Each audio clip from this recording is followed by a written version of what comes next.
a lawyer. He has been a court justice, a Supreme Court justice.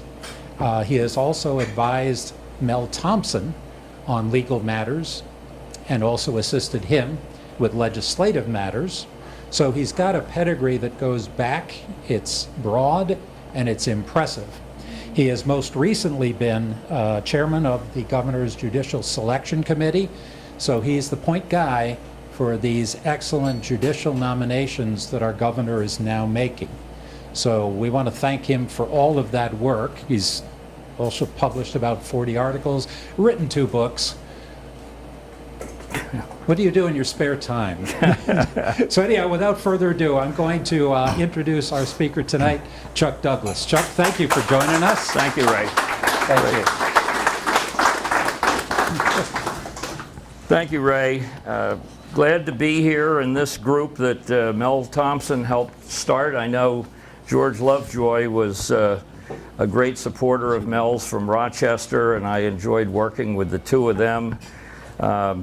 My first involvement with taxpayer standing was in Mel Thompson's administration. I was his legal counsel, and we had decided in '74 we would impound some money.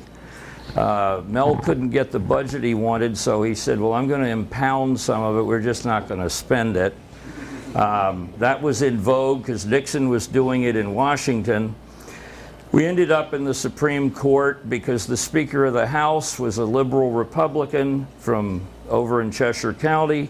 Dave Nixon was a liberal Republican at the time, President of the Senate, so they sued the governor, and I had to defend him in the Supreme Court. And I came up with some of the same arguments you're hearing today with the Trump situation.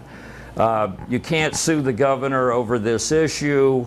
I came up with all kinds of fascinating arguments, and then the Chief Justice said, now, Mr. Douglas, can't Mr. Nixon and Mr. O'Neill sue as taxpayers? And I said, well, I guess you're right. They could as taxpayers. And he smiled, and I knew we had lost the case. And the irony is, that was the way it was for 150 years in New Hampshire. Taxpayers had the ability to go to court and say what the government or the governor or the mayor is doing is illegal or unconstitutional. And standing is merely a term of art for lawyers, meaning you have the right to stand in the court and argue your case. And if you don't have standing, you don't get in the courthouse. The most recent outrage that led to question 1 was in Manchester. They have a tax cap, and the alderman overrode Mayor Gatsis's veto of a budget in 2015. A guy named Matt Swank, who's a taxpayer activist in Manchester, said, this is wrong. He went to City Hall and said 3 of the aldermen have children or a brother who serve in the fire and police department. You were voting to give raises to your immediate family. And of course, that went nowhere with the Manchester alderman. So he went to Superior Court. And that opinion was only 4 pages long, Swank versus Manchester. And in it, Judge Smuckler said, he basically assumed that there was a clear conflict of interest. He said, I'm not really going to challenge that. However, you are merely a taxpayer. So that's what he said. Your standing is solely as a taxpayer, so the case must be dismissed because of Duncan and then the Bear case, which is one we'll talk briefly about. He didn't take that up on appeal, and it's probably a good reason because it wouldn't have gone anywhere anyway. The year before, the Supreme Court overturned 150 years of cases and said just being a taxpayer isn't enough. You have to show a direct personal loss or some thing that is beyond your ability to just be there because you're a taxpayer. And that was what prompted some of us to start up It was CACR 5 in that session. This session, it was Constitutional Amendment 15, and it did survive and is going to be on the ballot, as Ray said. I'll just give you an example of the way the court used to decide these cases when it was more taxpayer friendly. Case out of Jaffrey in 1952, the taxpayer did not have any financial loss by what the town had done. But the court said he still could sue because every taxpayer has a right to an orderly and lawful government, regardless of whether his purse is immediately touched. And that's the words of the court. 1974, another case, this time out of Rochester, the Supreme Court said, the right of taxpayers to maintain an action for relief does not require that there's financial loss to the town, because every taxpayer has a vital interest in orderly and lawful government. That was the way taxpayers held government accountable. You filed a petition in Superior Court, a judge would decide what the action of the government was, whether it was legal and proper. When they decided the Duncan case in 2014, the Supreme Court said, we're changing those rules. There is no more taxpayer standing. We're going with the federal standard, which is very onerous.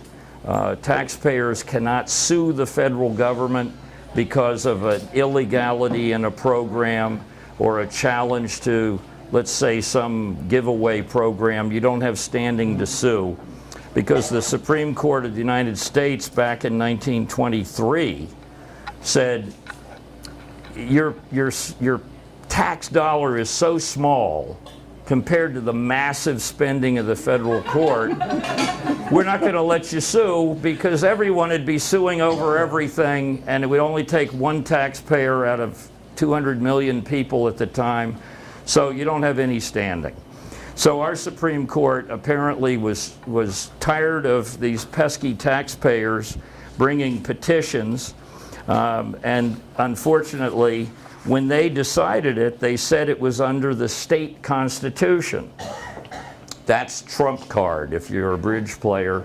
You have to overturn that ruling only in one way, and that's by the voters changing the state constitution. The first problem we had is people said, well, that's pretty tough. You don't want to amend the state constitution, but in fact, it's been amended over 200 times. Our New Hampshire Constitution, all you have to do is get a copy of it, look at the little fine print. It's usually it'll say 1784, and then it'll have 3 or 4 other changes, and they give you each year that it was amended. Over 200 amendments. So the argument, it's a sacrosanct document, can't change it, doesn't make any sense, because we at least, by a vote in November, can change it, and we have done so in the past. And I hope we do so this time, because the court just got it wrong. It is wrong even under the federal case that they relied on. That case had said, but of course, local taxpayers are really involved in a different enterprise. They're part of a municipal corporation. And if you look up in the RSAs, every town and city in this state is a body corporate and politic. It's right in the RSA. It's a corporation, but it's a political corporation. It's not like General Motors or Ford, but it's a corporation, and you're a shareholder or a stakeholder when you're a local taxpayer. The court got it right in 1957 when the same kind of arguments were being made. This is the only time that the Supreme Court in its Duncan case sloughed through this, and I could see why they wanted to ignore it.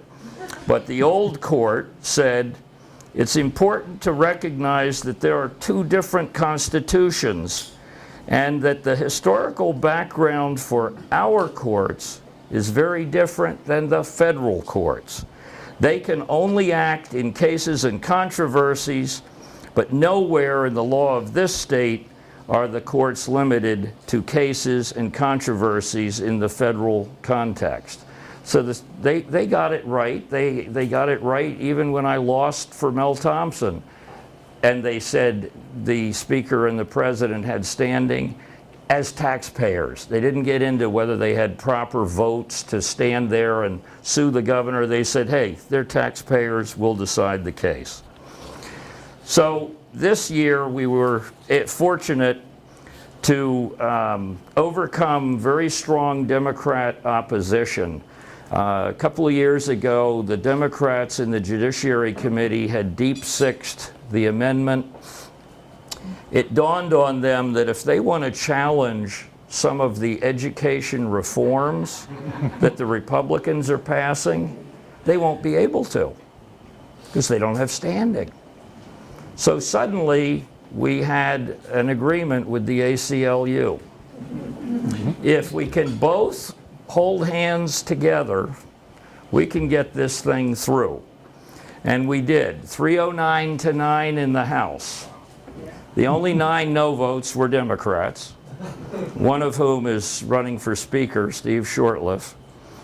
And in the Senate, 22 to 2, and it was the 2 Manchester Democrats helping the unions out, D'Alessandro and Soucy, who were told, no, the Swank case, that one involving conflict of interest, don't let those taxpayers at us. You've got to keep them away because we want to be able to vote and do things regardless of whether it's legal or not.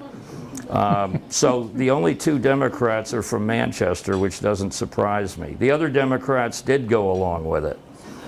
So the question is very simple. When you get into the polling booth in November, you will be adding the following language to the Bill of Rights. The public has a right to an orderly, lawful, and accountable government. You've heard that from the old Supreme Court cases.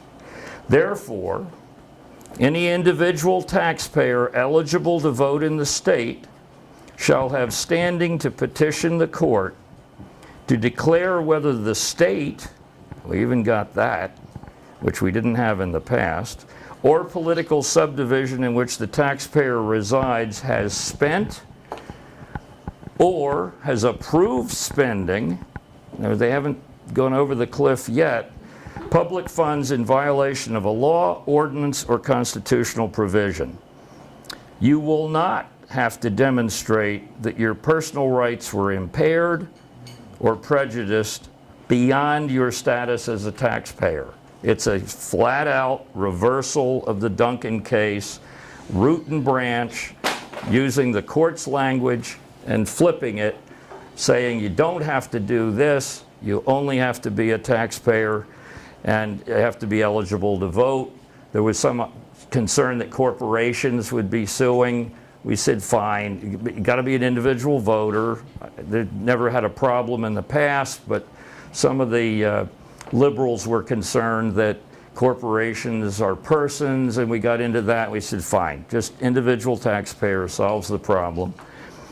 So the tax groups in Manchester and Nashua, Fred T-Boom's here from the Nashua taxpayers, they have a tax cap. The judge said, nice try, Fred, but you don't have standing to challenge the alderman in Nashua who ignored the tax cap.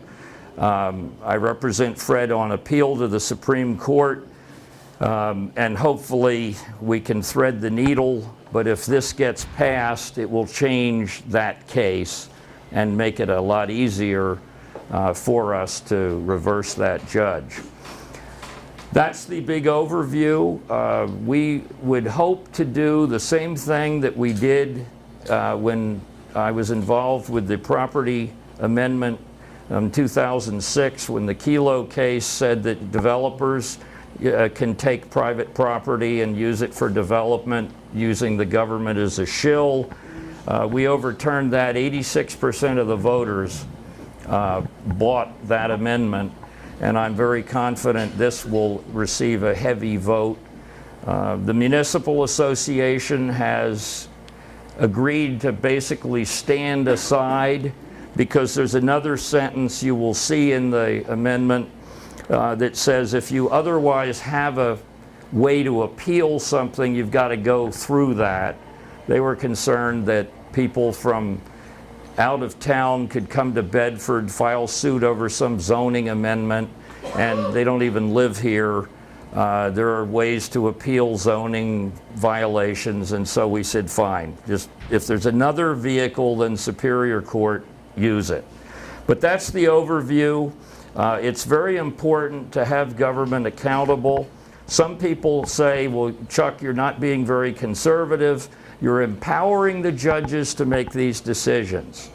The only thing I would say in return is the aldermen and the selectmen right now can do whatever they want, and there is no accountability. So other than if you can come up with a better system, the only system we've been able to come up with is Sioux City Hall, and you do that in a courthouse. So I think they will be more accountable if they knew that the pesky people in this room might file a petition and ask a judge to say, is what you did legal or unconstitutional? No one goes to jail, no one loses a job, but you get a decision. And we used to be able to do that, as you know. This just restores things to where they were, frankly, before 2014. I'd be glad to take questions. I will say this, we're going to need to create a political action committee to run ads, and we're going to have a palm card. So I know Fred told me there's some folks running in Nashua who have said they would like to have something to give to voters. A yes vote for question 1. We did that successfully back in 2006, and we've got to raise some money. I'm going to be underwriting the first $5,000 that we come up with. I will match up to $5,000. So if it's 10, 20 bucks, whatever, all that will be matched by me dollar for dollar up to $5,000. So I really want to put my money where my mouth is in this one, because I served on that court and I'm embarrassed that they did what they did. It's got to change. All right, Thank you, Ray. Chuck. Be Nice glad to job. have questions. Okay, and that's, of course, why we asked you to pitch in tonight, because we're starting to develop some money to support this endeavor in the fall.